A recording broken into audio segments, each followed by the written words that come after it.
open and closed records. So this is a closed record, and the one below it is an open record. So a closed record essentially means this is exactly the shape of this record.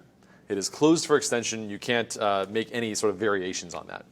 You also have open records, which look similar to closed records, except they have this additional type variable with a pipe after it at the beginning. And that means that it's like a closed record, except that it says, I have at least these fields. Possibly I have some more. So let's see an example. So here's a closed record. It says first name equals Sam.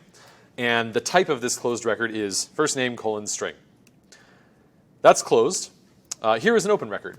So if you say .username, just out of the blue, you put that into Elm REPL, that will give you back a function that says, I am an open record with at least a field called username, and I don't know what the type is, but whatever that record is, I'm going to give you back one of those types.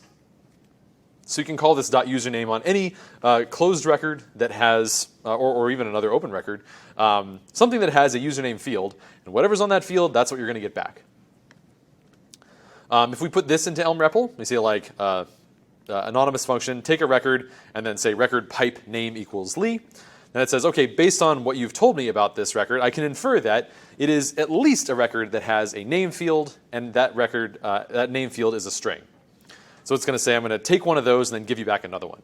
So this is the purpose of the type variable in an open record, is in case you have two of them appearing in the same type, it sort of unifies them and says, well, I know that this record has to have at least name, and I'm going to return you the same exact record that has to have that name. It's not just that I'm going to return you any old record that has name. It's going to be exactly the same shape as the one that you gave me. But all I know about them is that it at least has a field called name, which has the type string. So this is declaring it right here with the arrow? Or? Oh, that's just showing the type. So I'm pretending I put this into Elm REPL, and Elm REPL told me the type of this function, and this is the type of the function. So this is sort of an annotation for that anonymous function. I could have also written it out as a named function, but I'm not sure if that makes sense, though. Well, I mean, just if I just wanted to create one of these... open records? Yeah, an open record, I would say, so, what does the declaration look like as well? Right, so you can't actually just create an open record. So there are literals for closed records, like we have up here, but the only way to obtain a type that has an open record is to use something like either a function like this or to modify an existing record.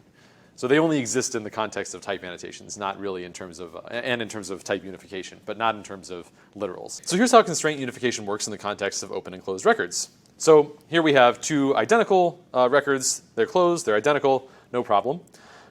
Here we have one that is open and one that is closed. So if I pass a closed record that has x int to a function that accepts an open record with at least x int, it will unify, as per usual, to the more constrained of the two, which is to say the closed record.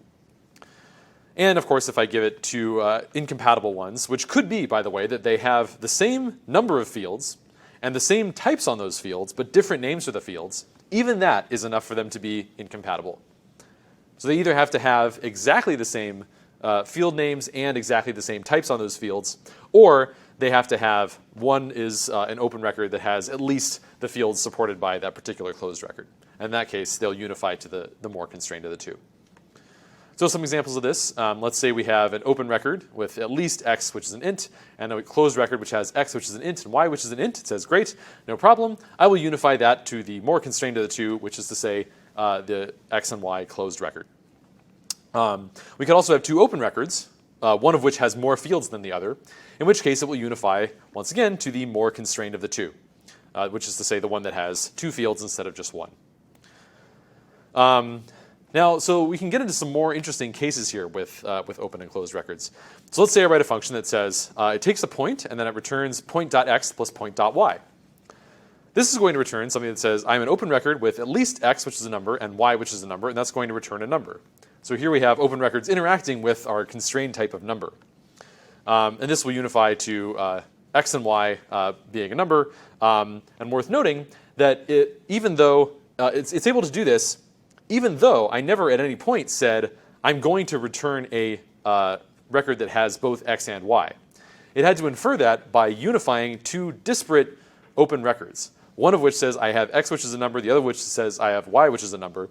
One of the only things that makes open records different than all the other things we've talked about before is that this is an example of two things unifying, which are not picking the more constrained of the two, but rather unifying their constraints and saying, this one's got to have x, which is a number, this one's got to have y, which is a number. I'm going to put those together and say, actually, both of them now need to have both x and y present. In order to, so this is sort of like we've learned two different things about point from this one expression. One is that it has x, and the other is that it has y. And it will unify those constraints and say, by putting all the knowledge I have about this thing together, I have learned that this record must at least have an x, and it must also have a y.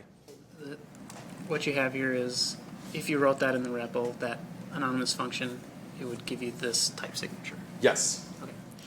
That's what it would infer. Just if you have no other information, you just say, here's my expression. That's what it would infer for you.